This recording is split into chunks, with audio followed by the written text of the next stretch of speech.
नमस्कार दोस्तों, मैं अनुजुर्मा आप सभी लोगों का स्टडी 81 पर स्वागत करता हूं। आज हमारा टॉपिक है पाचन तंत्र। आज हम सीखेंगे पाचन तंत्र के बारे में। इसको इंग्लिश में कहते हैं डिजेस्टिव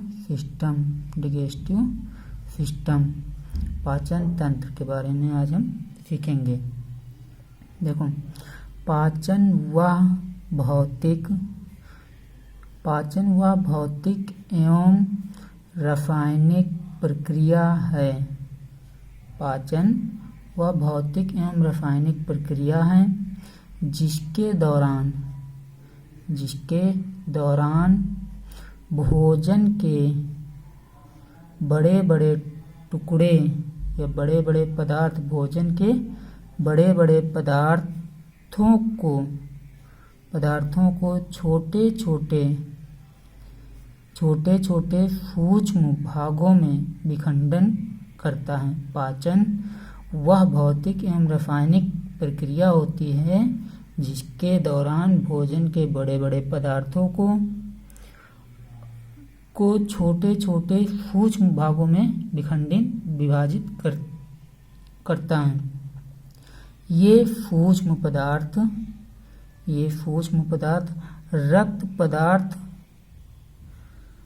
रक्त प्रवाह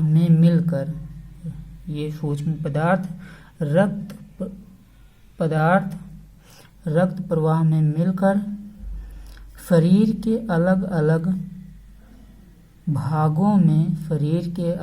भागों में कोशिकाओं में वितरित हो जाते हैं। किसमें वितरित हो जाते हैं? कोशिकाओं में। जो ये सूक्ष्म पदार्थ होते हैं तो रक्त के पदार्थ में ये प्रवाहित होकर मिलकर अलग अलग शरीर के अलग अलग भागों में या कोशिकाओं में वितरित हो जाते हैं। वहां पहुंचकर यही पदार्थ जीव द्रव्य का निर्माण करते हैं। जीव द्रव्य का निर्माण करते हैं। फिर आगे देखो, अगला पॉइंट, स्तनधारियों एवं मानव में पाचन की क्रिया आहार नाल में संपन्न होती है। जो स्तनधारी जीव होते हैं और मानव होता है उसमें पाचन की क्रिया आहार नाल में संपन्न होती है। फिर अगला पॉइंट, मुख गुहा से प्रारंभ हुई पाचन क्रिया छोटी आंत तक लगातार चलती रहती है। मुख गुहा से प्रारंभ होती है पाचन की क्रिया और लगातार छोटी आंत तक चलती रहती है। फिर भोजन के द्वारा मानव शरीर को पोषक तत्वों की प्राप्ति होती है। भोजन के द्वारा ही मानव शरीर को क्या प्राप्त होता है? पोषक तत्वों की प्राप्ति होती है। और इन्हीं पोषक तत्वों द्वारा कोशिकाओं की मरम्मत, ऊतकों का निर्माण एवं शरीर में ऊर्जा प्राप्त होती है। देखो, भोजन के द्वारा मानव शरीर को पोषक तत्व की प्राप्ति होती है और इन्हीं पोषक तत्वों के द्वारा कोशिकाओं की मरम्मत होती है। जो कोशिकाएं होती हैं, कोशिकाओं की मरम्मत होती है, ऊतकों का निर्माण भी होता है और शरीर में क्या करते हैं? ऊर्जा प्राप्त होता है इन्हीं पोषक तत्वों के द्वारा।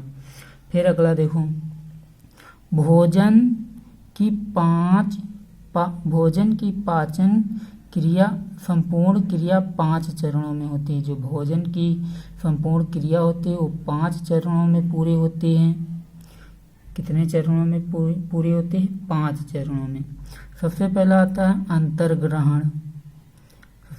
अंतर्ग्रहण, दूसरा पाचन, तीसरा अवशोषण, चौथा स्वांगीकरण और पांचवा बहिष्करण का मतलब इसको उत्सर्जन भी कहते हैं। बहिष्करण बाहर निकाल देना।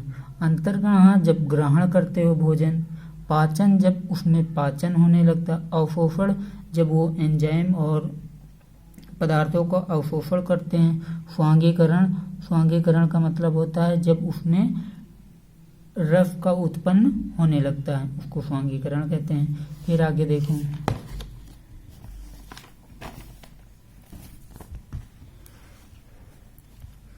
अब आता है पाचन। अब आता है पाचन। देखो पाचन, इसमें हम आपको सिर्फ स्पेशल फैक्ट ही बताएंगे। स्पेशल फैक्ट जो एग्जाम के तहत बहुत महत्वपूर्ण है। देखो पाचन, भोजन के पाचन की क्रिया मुख से ही आरंभ हो जाती है। भोजन के पाचन की क्रिया को सबसे पहले कहाँ से आरंभ हो जाती है? तो मुख से ही आरंभ हो जाती है भोजन के पाचन की क्रिया। फिर देखो अगला पॉइंट, भोजन को दांतों द्वारा चबाया जाता है। भोजन को दांतों द्वारा चबाया जाता है तथा ग्रंथियों द्वारा लार का स्राव होता है। तथा ग्रंथियों द्वारा किसका स्राव होता है? लार का स्राव होता है। मनुष्य में 1 से 1.5 लीटर लार निकलता है। मनुष्य में क्या होता है? 1 से लगभग 1.5 लीटर लार निकलता है। और जो भोजन होता है, भोजन को दांतों द्वारा चबाया जाता है तथा ग्रंथियों से लार निकलता है, तो वो और जीभ क्या करती है? जीभ दोनों को मिलाती है ताकि भोजन अंदर जाने में आसानी हो। फिर अगला पॉइंट, लार अम्लीय होता है। लार क्या होता है? अम्लीय होता है। इसमें मुख्यतः 2 प्रकार के एंजाइम पाए जाते हैं। इसमें मुख्यतः 2 प्रकार के एंजाइम होते हैं। एक होता टाइलिन और दूसरा होता माल्टेज। लार में 2 प्रकार के एंजाइम पाए जाते हैं, एक टाइलिन, दूसरा माल्टेज। फिर देखो, टाइलिन भोजन में उपस्थित स्टार्च को माल्टोज में बदल देता है। जो टाइलिन एंजाइम होता है वो भोजन में उपस्थित जो स्टार्च होता है उसको किस में कन्वर्ट कर देता है? तो माल्टोज में बदल देता है। जबकि माल्टोज नामक एंजाइम माल्टोज को ग्लूकोज में बदल देता है। और जो माल्टोज एंजाइम रहता है वो किस में कन्वर्ट कर देता है? वो ग्लूकोज में बदल देता है। फिर अगला देखो, लाइसोजाइम एंजाइम। जो लाइसोजाइम एंजाइम होता है वो भोजन में उपस्थित हानिकारक जीवाणुओं को नष्ट करता है। जो भोजन में उपस्थित हानिकारक जीवाणु होते हैं उनको कौन सा एंजाइम नष्ट करता है? तो लाइसोजाइम एंजाइम नष्ट करता है। फिर आगे देखो, फिर इसके बाद भोजन आहार नली के माध्यम से आमाशय में पहुंचता है और मुख में जब क्रिया संपन्न हो जाती है तो उसके बाद भोजन आहार नली के रास्ते से होते हुए कहाँ पहुंचता है? आमाशय में पहुंचता है,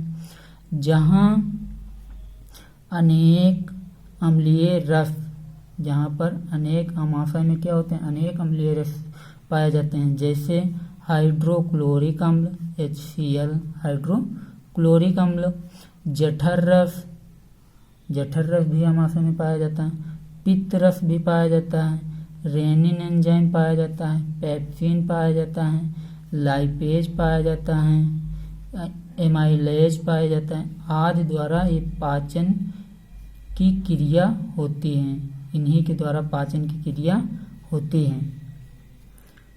जो एंजाइम ये पाए जाते हैं, हाइड्रोक्लोरिक अम्ल, जठर रस, पित्त रस, रेनिन, पेप्सिन, लाइपेज, एमाइलेज आदि इस तरह के जो एंजाइम पाए जाते हैं, अम्लीय रस पाए जाते हैं, अम्लीय पदार्थ पाए जाते हैं, उन्हीं के द्वारा ये पाचन की क्रिया होती है आमाशय में। फिर देखो, हाइड्रोक्लोरिक अम्ल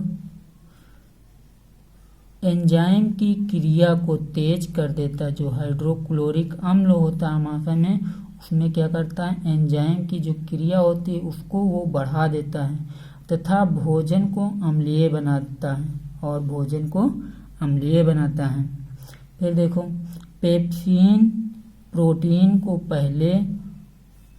प्रोटियोजेज तथा बाद में पेप्टोन में परिवर्तित कर देता है। जो पेप्सिन एंजाइम होता है वो प्रोटीन को पहले प्रोटियोजेज में बदलता है, फिर बाद में किस में बदलता है, पेप्टोन में बदल देता है। फिर देखो रेनिन,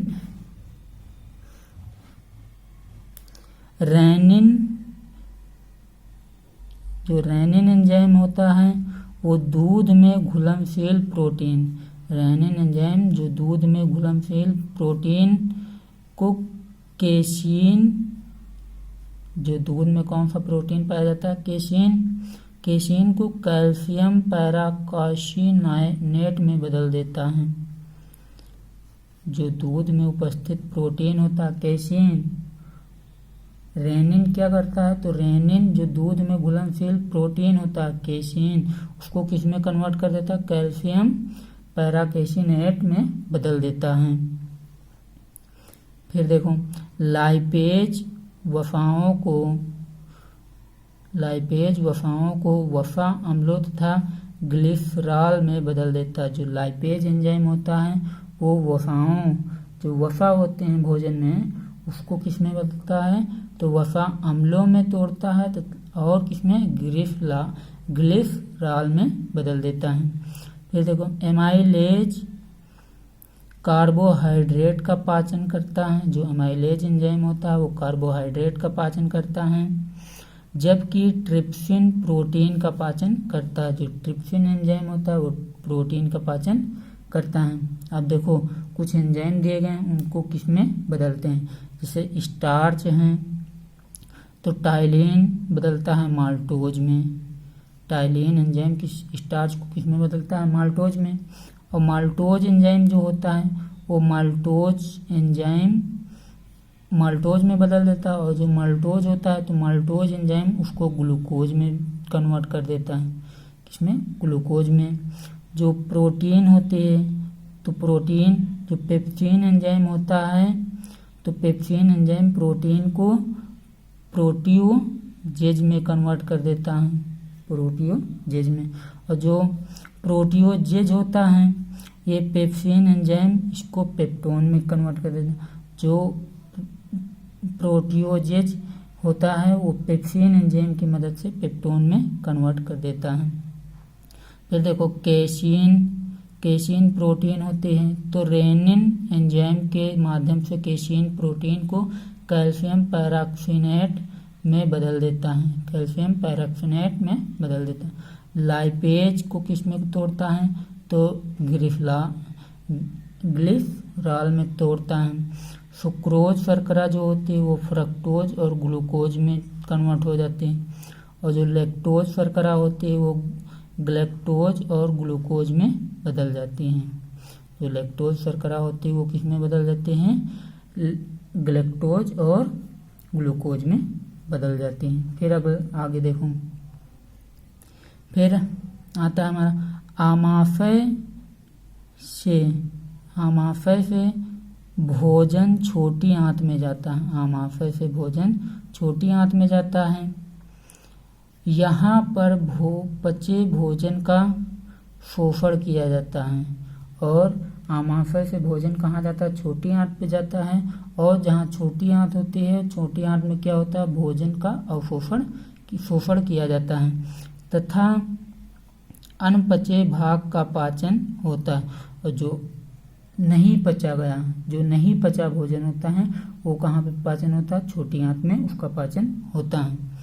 फिर देखो इरेप्सिन प्रोटीन के अनपचे भाग को, जो इरेप्सिन प्रोटीन होती है छोटी आंत में, तो अनपचे भाग को अमीनो अम्ल में बदल देता है। जो इरेप्सिन प्रोटीन होता है तो वो अनपचे भाग को, जो अनपचा भोजन होता है उसको किस में कन्वर्ट कर देता है, तो उसको अमीनो अम्ल में बदल देता है। फिर आगे देखो,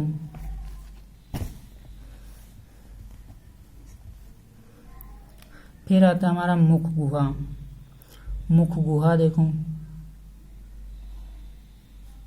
देखो पाचन की क्रिया मुख में भोजन को चबाने के साथ साथ प्रारंभ हो जाती है। पाचन की क्रिया मुख में भोजन को चबाने के साथ साथ प्रारंभ हो जाती है पाचन की क्रिया। फिर अगला पॉइंट, मुख गुहा के ऊपरी भाग, मुख गुहा के ऊपरी भाग तालु, नीचे क्या रहती है, नीचे जीभ रहती है।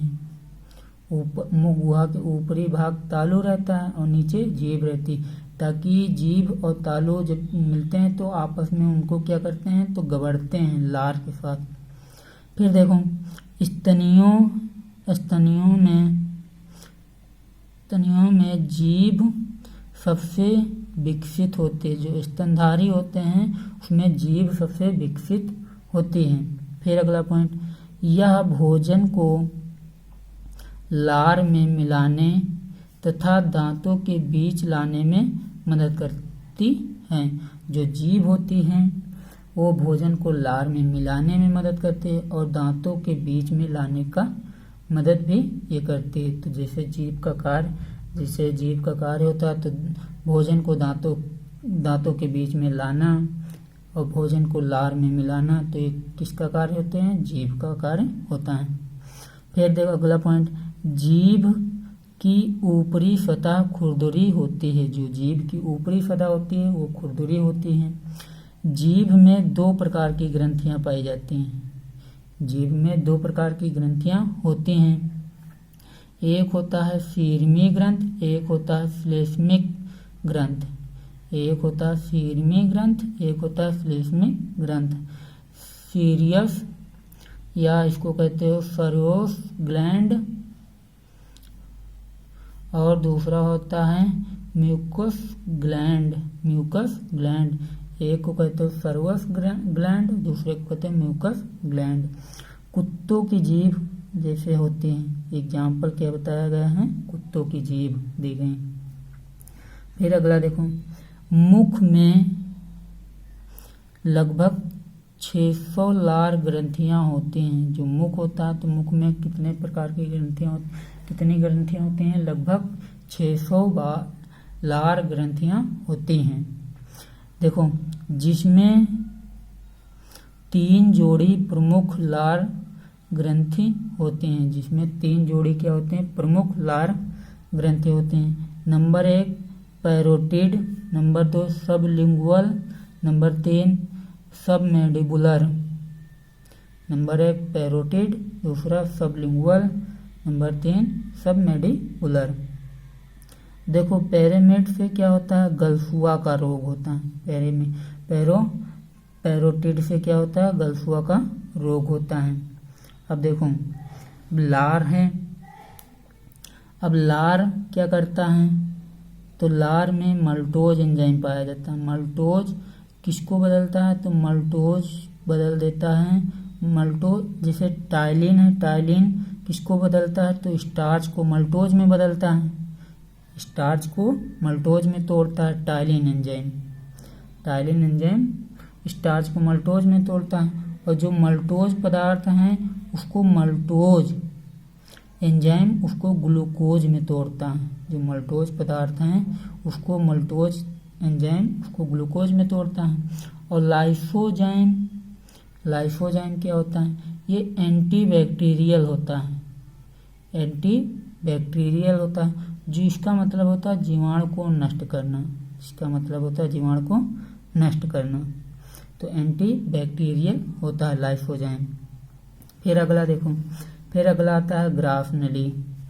ग्राफ नली के बारे में पढ़ लो। देखो ग्राफ नली